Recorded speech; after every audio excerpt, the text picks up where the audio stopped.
মেহেরপুরের সবচেয়ে আলোচিত যে ঘটনাটি ঘটেছে সেটি হলো যে গর্ভবতী মায়ের কাছ থেকে নবজাতককে নিয়ে গেছে জিনের দল।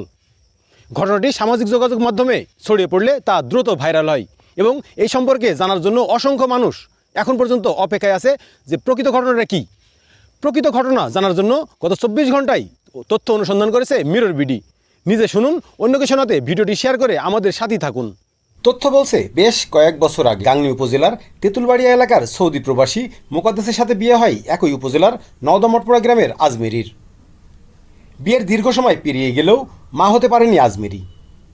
আজমেরি হরমোনের সমস্যাজনিত কারণে রাজশাহীতে চিকিৎসা নিয়েছিল অনেক আগে থেকেই। সম্প্রতি বছরখানেক আগে তার স্বামী সৌদি প্রবাসী মোকাদ্দেস ছুটিতে বাড়িতে আসে। এ সময় আজমেরি গর্ভধারণ করেছে দাবি করে। তার স্বামী মোকাদ্দেস আবারও পাড়ি জমায় প্রবাসী জীবনে। আজমেরি মা হতে চলেছে খবরটি প্রতিবেশীরাও জানতে পারে। সেই হিসেবে আজমেরি তার অনাগত সন্তানের নড়াচড়ার অনুভূতি পেতে থাকে। গত 29 ডিসেম্বর গাংনীর একটি হাসপাতালে গিয়ে বাচ্চা প্রসবের জন্য প্রস্তুতি নিচ্ছিল। এ সময় হঠাৎ করেই আজমেরি ঘরের দরজা বন্ধ করে দেয়। পরিবারের সদস্যরা তাকে অনেক ডাকাডাকি করলেও তাতে সাড়া দেয়নি। পরিবারের সদস্যরা ঘরের ফোকর দিয়ে দেখতে পায় আজমেরি অচেতন অবস্থায় পড়ে আছে। দ্রুত তাকে ঘর থেকে উদ্ধার করা হয়।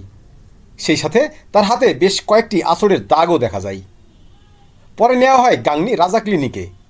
সেখানে আল্ট্রাসাউন্ড করে পেটে কোনো বাচ্চার উপস্থিতি পায়নি চিকিৎসক। তাৎক্ষণিক আজমেরি জানায় তার বাচ্চা জিনে নিয়ে গেছে, সাথে চিকিৎসকের কাছে করা আগের পরীক্ষা নিরীক্ষার কাগজপত্রও।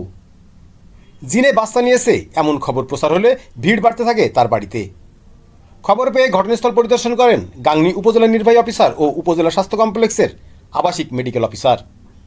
এ বিষয়ে কয়েকজন চিকিৎসকের সাথে কথা বলে জানা গেছে, বেশ কয়েক প্রকার হরমোনের সমস্যা থাকলে মেয়েদের বাচ্চা কনসেপ্ট হতে বেশ জটিলতা তৈরি হয়।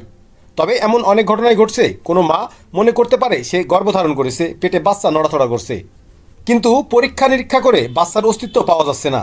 এমন ঘটনাকে চিকিৎসকের ভাষায় বলা হয় ফলস প্রেগনেন্সি। পুনরায় আজমেরির আল্ট্রাসাউন্ড করে কি জানতে পারছে স্বজনরা তা আপনারাই শুনুন। আজমেরের যে জেনে বাচ্চা নেওয়ার ঘটনা, এই ঘটনাটা সম্বন্ধে গাংনী থানা থেকে কালকে পুলিশের লোক আসছিল, তারপরে ইউনো সাহেব আসছিল, আরও গাংনী থানার উপজেলা কমপ্লেক্সের ডাক্তার সাহেব আসছিল। ওনারা আসার পরে দেখেছে, তাকে শুনেছে, তার কাছ থেকে বক্তব্য নিচ্ছে। নেওয়ার পরে তারা আমাদের বলল যে আজমিরাকে ওই থানা কমপ্লেক্সে নেওয়ার জন্য, উপজেলা কমপ্লেক্সে নেওয়ার জন্য। ওখানে যে আমরা ডাক্তার কাছে নেওয়ার পরে ডাক্তার তাকে আল্ট্রাসাউন্ড করে পরীক্ষা করার পরে দেখার পরে এরা দেখছে সম্পূর্ণ ফলস। তার কোনো বাচ্চা আসার কোনো নমুনাই নাই। বাচ্চা হওয়া তো দূরের কথা, প্রেগন্যান্সি হয়নি। সে বাচ্চা আসার কোনো নমুনাই নাই। একটা যুবতী মেয়ে অথবা একটা মেয়ে বিয়ে হয়েছে, থাকা অবস্থায় যেমন থাকে, ডাক্তার এমন বক্তব্য আমাদের কাছে দিয়েছে। এটুকু নিয়ে বলেছে যে আপনারা এই গুজবে কান দেবেন না, এটা বিভ্রান্তি, ফলস, এটা নিয়ে আপনার গুজবে কান দেবেন না, এটা গুজব।